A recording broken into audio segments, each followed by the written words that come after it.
So we're in the morning meeting, and it's like, oh, Dallas now has 4 first-round picks in the next 2 years.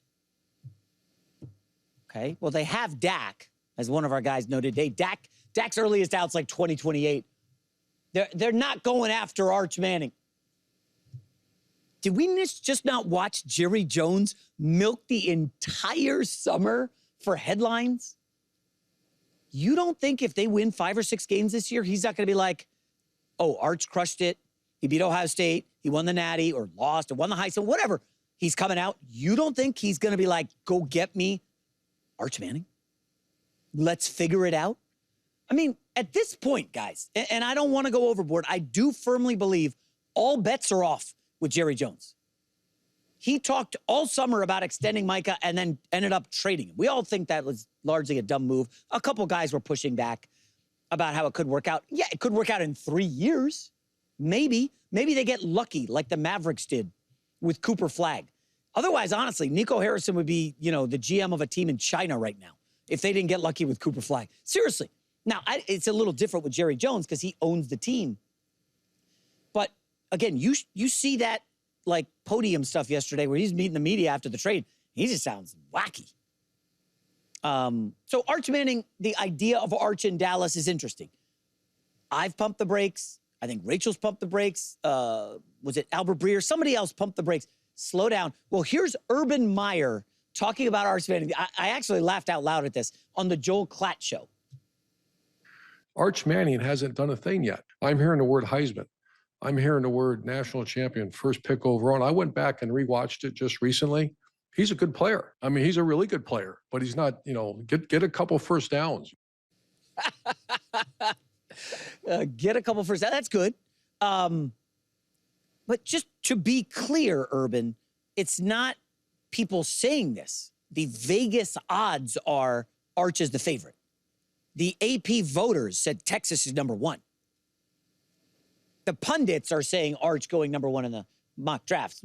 I'm one of those guys, but fine, whatever. So it's not just people are saying this about hype for Arch. Like, it's legit, whether it's wagers, people who follow, the draft and gambling. Like, it's all about Arch right now. And, yeah, we could. All right, here's Des Bryant chiming in. Oh, here we go. Of course. Rachel, there it is. Des Bryant chiming in. Arch Manning will have a star on his helmet. Nobody can tell me different. Des Bryant jumping into the conversation. Okay, but Dak Prescott has a no-trade clause. That's also true. That's the other thing. It's not just that he's signed through 28. He has a no-trade clause. So there is that. There's also, I don't want to kill anyone's exciting fantasy sports here, but putting Arch on the Cowboys. But if you are at the bottom or the top of the draft, the bottom of the league, right, and you have a high enough draft pick, let's say Arch does all the things you're saying, Heisman winner, great record, all the stuff, natty.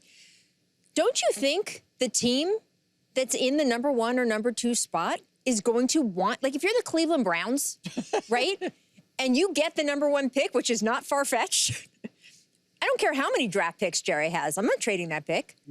They've had more quarterbacks in Cleveland since they came back into the league in '99 than any other team in the league. They have to solve this problem. So if Arch really turns out to be the guy that everyone's projecting him to be, I don't know if he's going to be available to trade up and get. It just sort of depends on how that top of the draft, shakes out. And it depends, of course, what Dallas has to offer. Where are those draft picks? Did the Packers win the Super Bowl, or at least are they in the Super Bowl? So those picks are, what, 30, 31, So yeah. I see a lot of obstacles, but it's fun. Des Bryant, you talk your talk. Yeah. Here's Colt McCoy earlier on the show when I asked him straight up, do we know if Arch Manning is good?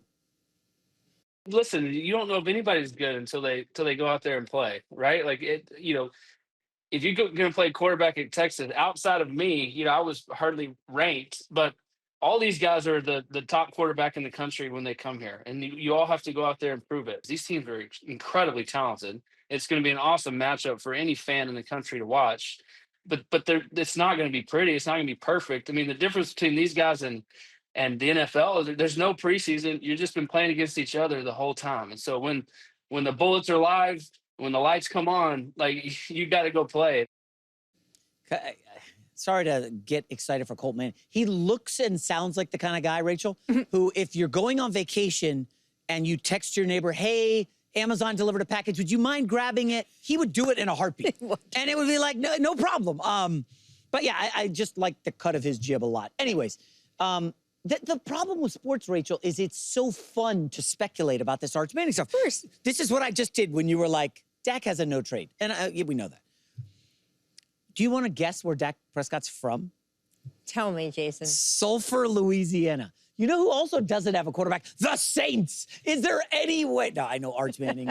But like, I'm hyping. This is what we do as sports fans. It's No, look. would Dak want to go home? I mean, this is why tomorrow's game is so exciting. it's I mean, huge. the ratings for this are going to be off the charts because the possibility that this kid gives us, it's exciting. It's hopeful. We loved these quarterbacks when it was his uncles, right? And Cooper, his father, was the most athletic of all of them. Unfortunately, had a really bad neck injury, but that's why he didn't make it in the NFL the way his brothers did. His grandfather, obviously, a legend.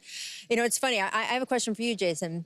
You know how we count Taylor Swift visit, you know, in a Chiefs broadcast, how many times do we see Taylor Swift? How many times, which Mannings do you think will show up tomorrow at the game, and how many times do you think we'll see them? I'll be shocked if they're not all there. You think they're all there? Yeah, I think it's going to be all of them. Probably Matthew McConaughey, right? He's going to make the trip. But using Taylor Swift as a line, are you over under Taylor Swift's of how many times, how much we'll see the Mannings in the stands? It's dependent on how Arch does. I mean, if he's vomiting all over himself and struggling, probably not going to show You might show him more. more. Oh, jeez. Yeah, I don't know. What's your guess on how he does? Do you think he can win tomorrow?